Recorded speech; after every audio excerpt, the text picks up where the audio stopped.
और जो गरीबदास जी ने आंखों देखा था वही हमारे सदग्रंथ, हमारे पवित्र वेद प्रमाण कर रहे हैं कि वो वही परमात्मा है और वो ऐसे अपनी प्यारी आत्माओं को आकर मिलता है, उनको तत्व ज्ञान से परिचित कराता है। इसका एक प्रमाण वेदों में दिखाते हैं। देखिएगा ऋग्वेद मंडल नंबर 9-10, महर्षि दान सरस्वती।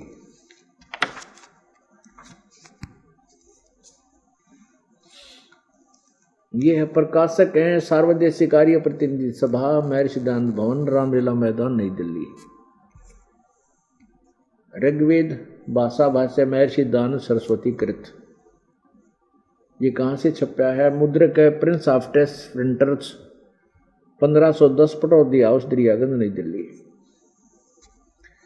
अब इसमें ये दिखाना चाहेगा ये दास के परमात्मा अपने भक्तों को आकर मिलता है, अपने भक्तों अपनी श्रेष्ठ आत्माओं को आकर मिलता है। ये देखिए अध्याय मंडल नंबर 9 का सूक्त नंबर 86, मंत्र नंबर 26-27 में।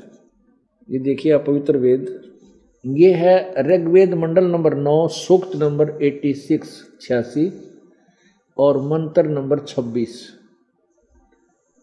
इसमें क्या लिखा है? यज्ञ करने वाले यजमान के लिए परमात्मा सब रास्तों को सुगम करता हुआ, यानी उसके सब रास्ते खोल देता हुआ, उनके विघ्नों को यानी उनके संकटों को मर्दन करता हुआ, यानी नाश कर देता संकटों का करता है, और उनको पवित्र करता हुआ और अपने रूप को सरल करता हुआ, यानी परमात्मा का वास्तविक रूप तो बहुत तेजों में है, एक हल्का तेज पुंज का रूप बनाकर आता है। वह कांति में परमात्मा कबीर, इन्होंने कबीर को सर्वज्ञ लिख दिया। यहां देखो शब्द, यू कबीर अचो, कबीर अचो, ये कबीर, हम इसको कबीर बोल देते हैं, कबीर। इन्होंने कवि शब्द लिख दिया, कवि, कवि का अर्थ सर्वज्ञ कर दिया। यहाँ कबीर देव लिखना चाहिए था, फिर भी हम इन्हीं के शब्दों, हमने जो अपना कंसेप्ट क्लियर करना वो देखना है। अपने रूप को सरल करता हुआ वह कांति में परमात्मा सर्वज विद्युत के समान क्रीड़ा करता हुआ वर्णीय पुरुषों को यानी श्रेष्ठ भक्तों को, श्रेष्ठ आत्माओं को प्राप्त होता है। इससे स्पष्ट हो गया कि वो पूर्ण परमात्मा यज्ञ करने वाले यानी साधक साधना करने वाले भगत के सभी रास्तों को सुगम करता है, उसके रास्ते खोल देता है, उनका रास्ता साफ कर देता है, उनके विघ्नों का नाश करता है, उनके आने वाले संकट आपत्तियों को दूर करता है और उनको पवित्र करता हुआ अपने रूप को सरल करके, क्योंकि परमात्मा का वास्तविक रूप तो बहुत तेजों में है, दिव्य दृष्टि नहीं देख सकती, ये आंखों चरम दृष्टि नहीं देख सकती, उसको दिव्य दृष्टि से देखा जा सकता है। इसलिए अलका तेज पुंज का एक और शरीर बना करके अपने रूप को सरल करके हल्का करके वो परमात्मा कबीर क्रीड़ा करता हुआ यानी एक लीला करता हुआ अब वर्णीय पुरुषों को, श्रेष्ठ व्यक्तियों को प्राप्त होता है, अच्छी आत्माओं को आकर मिलता है। वो क्या करता है आगे देखो, मंडल नंबर 9 सूक्त 86 26 पढ़ लिया, हम इसको लिखें कबीर है वो परमात्मा, फिर उन्हीं की वजह से चलने दे। 27 में क्या लिखा है, प्रेम की वे सैकड़ों धाराएं जो नाना रूप में सतिथि को लाभ कर रही हैं, वे परमात्मा को प्राप्त होती है। प्रकाश पुंज परमात्मा को, तेज पुंज, प्रकाश पुंज कहो चाहे तेज पुंज, परमात्मा जो हल्का शरीर बना कर आया है, तेज पुंज परमात्मा को बुद्धि वृत्तियां विषय करती हैं। जो परमात्मा धूलोक के तीसरे पृष्ठ पर विराजमान है, एक देशीय है। प्रकाश स्वरूप है और बुद्धियां प्रकाशित करती हैं। अब ये है कि द्युलोक के यानी सतलोक के तीसरे पृष्ठ पर विराजमान है, यानी तीसरे मुक्ति धाम सतलोक में वो परमात्मा रहता है। अब एक तो ये हो गया कि भगवान सतलोक एक स्थान पर रहता है और वहां से चलकर आता है, अपनी प्यारी आत्माओं को मिलता है। अब दूसरा और देखें, अब ऋग्वेद मंडल नंबर 9 सूक्त नंबर 82, ऋग्वेद मंडल नंबर 9 सूक्त नंबर 82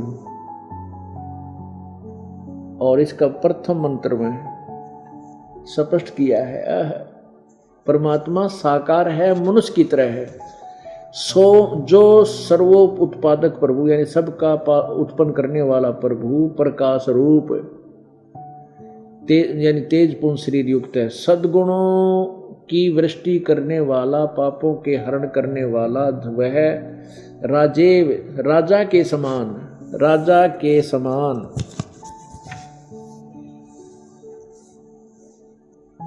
राजा के समान दर्शनीय है, राजा की तरह देखने योग्य साकार है। और वह पृथ्वी आदि लोक लोकांतरों के चारों ओर शब्दमान हो रहा है।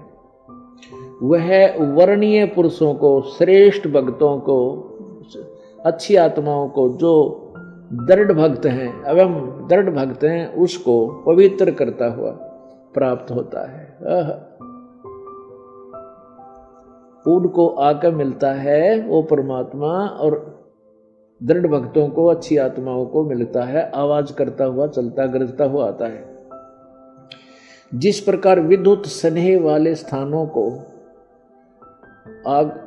आधार बनाकर प्राप्त होता है, को आधार बनाकर प्राप्त, उसी प्रकार उक्त गुणों वाले परमात्मा ने इस ब्रह्मांड को उत्पन्न किया। आगे देखो तीसरे में सूक्त नंबर 9 मंडल नंबर 9 सूक्त 82 मंत्र नंबर 3, यज्ञों पवित्र यज्ञों में रक्षा से आप प्राप्त होते हैं और पृथ्वी आदि लोक लोकांतरों में गति करते हुए सर्वव्यापक आप स्वयं गतिशील होकर यानी चलकर विराजमान होते हैं। वहाँ आते हो जहाँ भगवान की भक्ति होती है। आप कैसे हैं? सबके तर्पक हैं, सबके रक्षक हैं और बड़े बड़े गतिशील पदार्थों के नियंता हैं और पृथ्वी आदि लोक लोकांतरों के केंद्र होकर सब में रक्षा को उत्पन्न करते हो। अब इन श्लोकों ने सिद्ध कर दिया परमात्मा कहीं एक स्थान पर है, वहां से चलकर आता है और वहां वो राजा की तरह दर्शनीय है, देखने योग्य साकार है और अपनी संत रामपाल जी महाराज द्वारा लिखित पुस्तकें ज्ञान गंगा या जीने की राह निःशुल्क मंगवाने के लिए आप अपना पूरा नाम, पता और मोबाइल नंबर हमारे व्हाट्सएप नंबर पर मैसेज करें। नंबर है 7496801825। अब देखिए जगत गुरु तत्वदर्शी संत रामपाल जी महाराज के मंगल प्रवचन निम्न टीवी चैनलों पर: जनतंत्र टीवी पर सुबह 5 से 6 बजे तक, नेपाल 1 पर सुबह 6 से 7 बजे तक, MH1 श्रद्धा टीवी पर दोपहर 2 बजे से 3 बजे तक, ईश्वर टीवी पर शाम 7:30 से 8:30 तक, शुभारती टीवी पर रात्रि 8 से 9 बजे तक, साधना टीवी चैनल पर रात्रि 8:30 से 9:30 तक, लोक साहित्य टीवी पर मराठी भाषा में सुबह 5:55 से 6:55 तक। अधिक जानकारी के लिए विजिट करें हमारी वेबसाइट www.jagatgururampalji.org।